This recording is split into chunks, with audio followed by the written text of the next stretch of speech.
The lamp had burned low again, and the smell of kerosene sat heavy in the bedroom, the way it always did by midnight. My hand rested on the curve beneath my apron, and I felt her shift there, a small heel or elbow pressing out against my palm before settling back into the dark. Outside the window, headlights swept slow across the ceiling and then vanished. Some English car passing on the road we were never meant to need. Jonas breathed steady beside me, the deep, even breathing of a man whose sleep had never once been interrupted by a question he could not answer. I lay there counting his breaths the way I had taught myself to do in the first months of our marriage, when counting was the only thing that felt like mine. I did not know yet that before the sun came up again, 2 weeks later, I would make the only decision of my entire life that belonged to no one but me and the child inside me. 3 years before that night, I had been 19 years old, standing in my mother's kitchen in my wedding dress, certain that the ache in my chest was only nerves. Jonas was 22 then, the second son of a respected family. Quiet, in the way the elders called steady, and I would later learn that his quiet was simply silence with no curiosity behind it. Bishop Eli blessed the union himself, his hand heavy on both our heads, and the whole community ate together under the maple trees until the light went gold and then gray.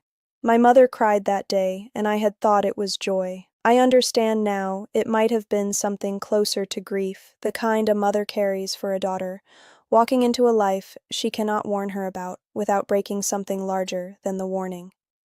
We moved into the small white house behind Jonas's parents' farm, close enough that his mother Rebecca could see our front door from her kitchen window, and she did, often, and at hours that made it clear she was not simply glancing.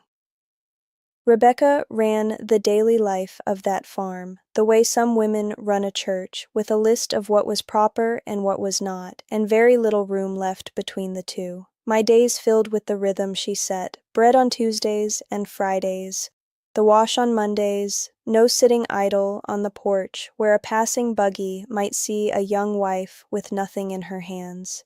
She chose the fabric for my new dresses the first winter, gently, as a gift, and somehow that gift became the pattern for every dress after. Jonas rarely disagreed with his mother in front of me, and I came to understand, slowly, that this was its own kind of answer. In our first year of marriage, I lost a child before I ever felt it move, in the cold weeks after Christmas, and the loss was handled in our house the way most things were handled, quietly, quickly, with very little room left for me to grieve it out loud.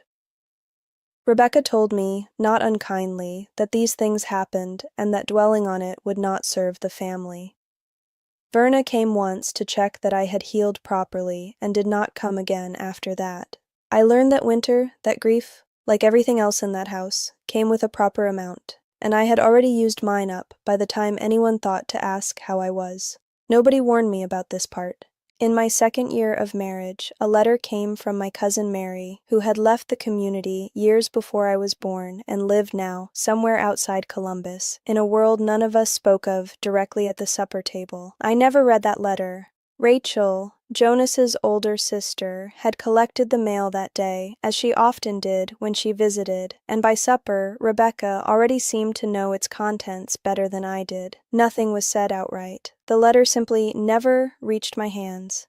And the following Sunday, the bishop's sermon turned, almost gently, to the danger of outside influence reaching into a young wife's heart through people who claimed to love her. I sat in the women's section, with my eyes down, and felt my face go hot, certain that everyone could see exactly who the sermon was for. I learned to stop asking about the mail after that. I learned a great many things that year that I never would have called lessons at the time, only the small, constant adjustments a person makes to keep peace in a house that is not quite her own. Rachel began stopping by more often after that, always kind, always asking after my health, with a softness that I slowly understood was its own kind of watching. In my first winter of marriage, before I had any real reason to distrust the quiet of that house, I had kept a small notebook hidden beneath the lining of my hope chest, a place to write down thoughts I did not know how to say out loud. Nothing forbidden, only ordinary things. Doubts about a sermon, homesickness for my mother's kitchen, once a line about missing my own thoughts more than I missed any person. Rebecca found it that spring while putting away linens. She never confronted me about it directly. She simply left it on my pillow one evening with a single page folded down, the page where I had written about missing my own thoughts, and the notebook itself disappeared. A week later, and was never mentioned or returned. I stopped writing things down after that, and started keeping the same thoughts further inside myself instead, somewhere no one could fold a page down to show me back to myself. But what happened next, I was not prepared for. When I found out I was carrying a child, I expected, foolishly, that something in the house might soften. Instead, the watching only sharpened. Rebecca began appearing at our door earlier in the mornings, asking after my appetite, my sleep, whether I had been resting enough or working too hard, each question carrying the quiet implication that I could not be trusted to know my own body anymore. The community midwife, a kind enough woman named Verna, was the only birth attendant Rebecca would permit me to see, and when I asked once, in my 6th month, about seeing a doctor in town for the headaches that had started behind my eyes in the afternoons, Jonas told me gently that his mother thought it best we not draw attention, and the matter was closed before I had finished asking it. I remember nodding, and I remember the headache getting worse that same evening, as though my body understood something my mouth had not been permitted to say. Lydia found me at the produce stand on the Worcester Road in my 7th month between the tomatoes and the green beans, and for a moment I did not recognize her in her English clothes, her hair loose around her shoulders in a way that still struck something old and frightened in me. She had left 4 years before, the year I turned 18, and her name had not been spoken once in our house since. She did not ask permission to speak to me. She simply touched my arm and asked, very quietly, how I was, and something in the way she asked made my eyes burn before I had decided to let them. She told me she had been pregnant too, in her last year before she left, though her child had come after, safely, in a hospital, with machines that beeped, and nurses who asked her name instead of asking her husband's. She told me, plainly, that a girl growing up inside that house would learn faster than I expected exactly which parts of herself were allowed and which were not. "You already know this," she said. "You're just not letting yourself know it yet." She pressed a folded slip of paper into my palm with a phone number written on it before an English car pulled up to buy beans, and by the time I looked up again, she was gone down the road. I stood at that stand for a long moment afterward, the green beans still in my other hand, watching the dust settle where her car had been. Mrs. Yoder, who ran the stand, asked if I was all right, and I told her yes, only the heat. Though it was October and there was no heat to blame, I almost called out after the car. I have wondered since what would have changed if I had and what would not have, and I have never landed on an answer that satisfies me either way. I did not call the number. Not yet. I folded it into the lining of my sewing basket beneath the spools no one else ever touched, and I told myself it was only there in case of an emergency I could not yet name, though some part of me had already begun naming it. Looking back now, I finally understand why. That single folded paper felt heavier than anything else I owned that fall. Not the weight of paper, but the weight of a door I had not yet let myself walk toward, a door I checked on most nights the way another woman might check that a stove was off. Bishop Eli came to the house himself 2 weeks after that, sitting at our table with his hat in his lap while Rebecca poured coffee none of us touched. He spoke kindly, as he always did, about the importance of a mother spirit being settled before a child arrived, about wandering thoughts being a door the enemy could use against a young family, about how a daughter especially needed a mother whose heart was fully at rest in the order God had given her. Near the end, he asked me directly, his voice gentle, whether I was content. I told him yes, Bishop Eli, very content, and the lie came out of me so smoothly that it frightened me more than the question had. He nodded, satisfied, and reached over to pat my hand once before standing to leave. The way a man pats the hand of a horse he trusts to behave.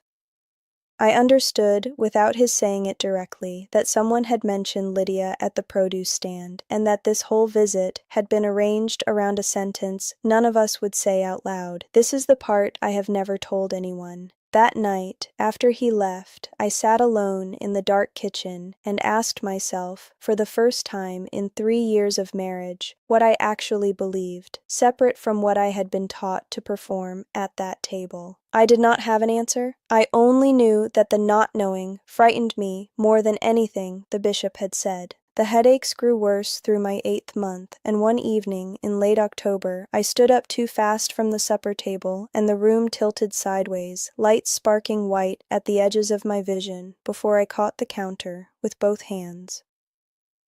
Rebecca was at my side before Jonas had even risen from his chair, pressing a cold cloth to the back of my neck and murmuring that I had likely only stood too quickly, that Verna would check the swelling in my ankles come morning, that there was no cause yet for anything more than rest and prayer. My vision had not fully cleared by the time she finished saying it, and then everything changed.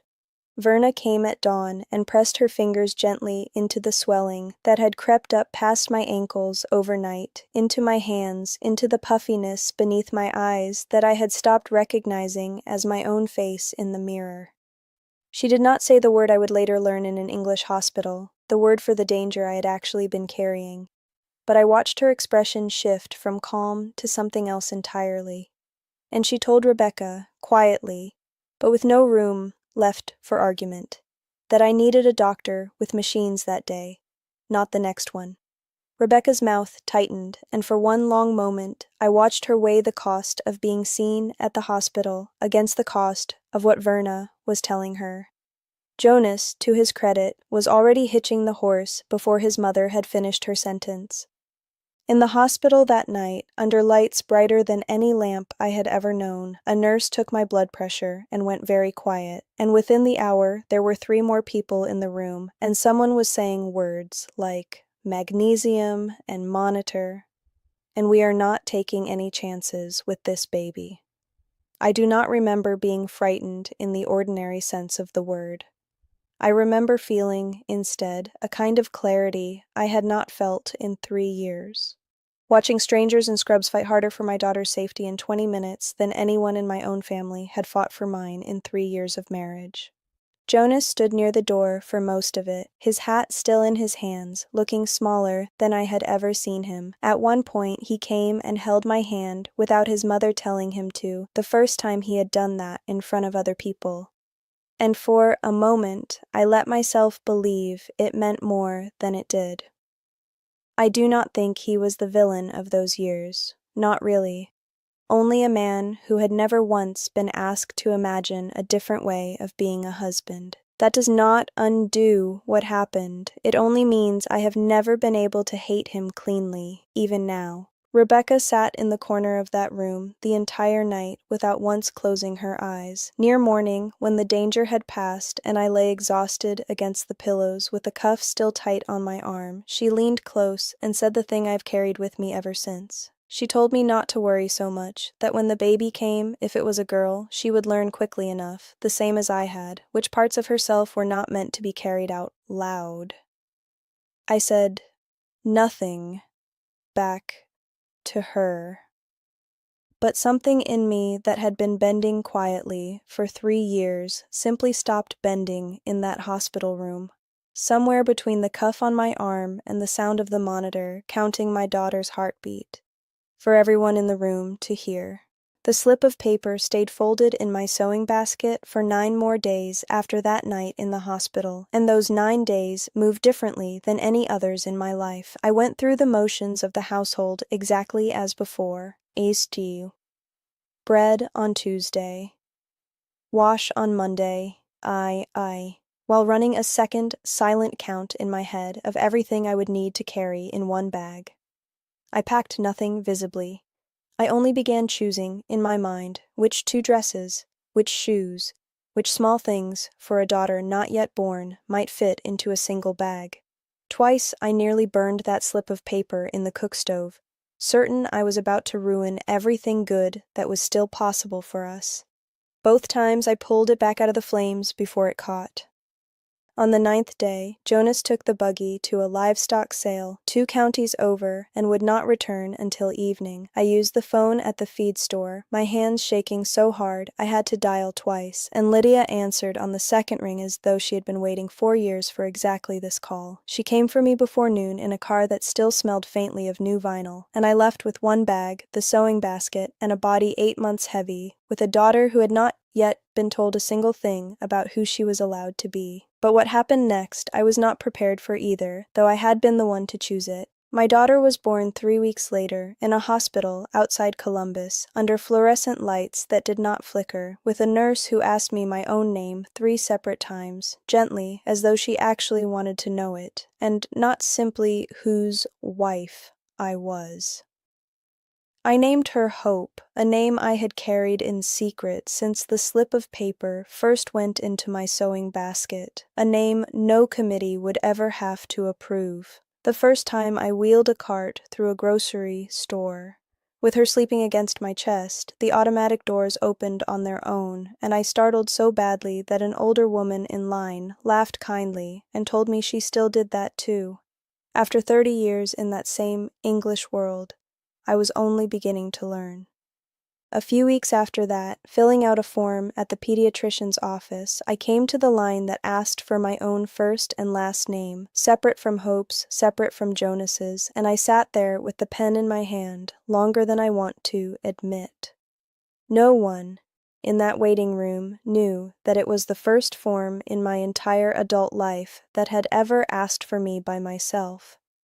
I wrote it slowly, like I was practicing a signature I had not yet earned the right to use. There is nothing triumphant in those early months that I can honestly describe to you. There was a folding table from a thrift store and an apartment too quiet at night without the sound of a household breathing around me through the walls.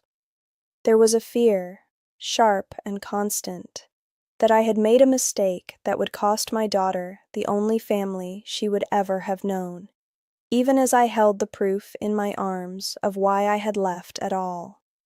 Lydia checked on me most days that first winter.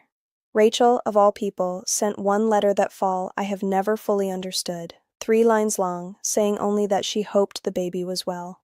I have not opened a letter from anyone else in that family since. My own mother sent word that same winter through an English driver who sometimes carried mail between the world and ours, asking only whether the baby and I were well, nothing more, careful not to put either of us at risk for the asking. I wrote back the same way, 3 careful lines, the kind of letter that says everything by saying almost nothing at all. I do not know if she has read them aloud to my father, and I do not know if she ever will. I only know that somewhere in that house I grew up in, a woman who loves me is doing the same quiet arithmetic I once did, weighing what she is allowed to feel against what she is allowed to say, and some nights that thought keeps me awake longer than anything else from those years. If you have ever sat in a kitchen counting someone else's breathing, instead of sleeping, waiting for a permission you were never actually going to be given, I am not going to tell you that leaving fixes everything, because it does not quickly, and maybe not ever completely. I am not asking you to be rescued, and I am not asking for your pity. I am only telling you that the moment I stopped bending was not loud or dramatic, no matter how it might sound now in the telling. It was a folded slip of paper kept quietly in a sewing basket for 9 days until I was finally ready to use it. Maybe you are still counting someone else's breathing tonight, telling yourself it is only for a season, only until things settle, only until you are more sure than you are right now. I told myself the same thing for 3 years. You do not need your whole plan finished before you are allowed to start keeping a slip of paper of your own, folded away somewhere quiet, waiting for the day you are finally ready to use it. If you have felt this, you are not alone. If this story stayed with you, subscribe, because there are new stories like mine every single day. I still keep a small lamp on my nightstand, though I no longer need the kerosene, and some nights I light it anyway, just to remember the smell of the room I finally walked out of. My daughter has never once had to learn which parts of herself are not meant to be carried out loud.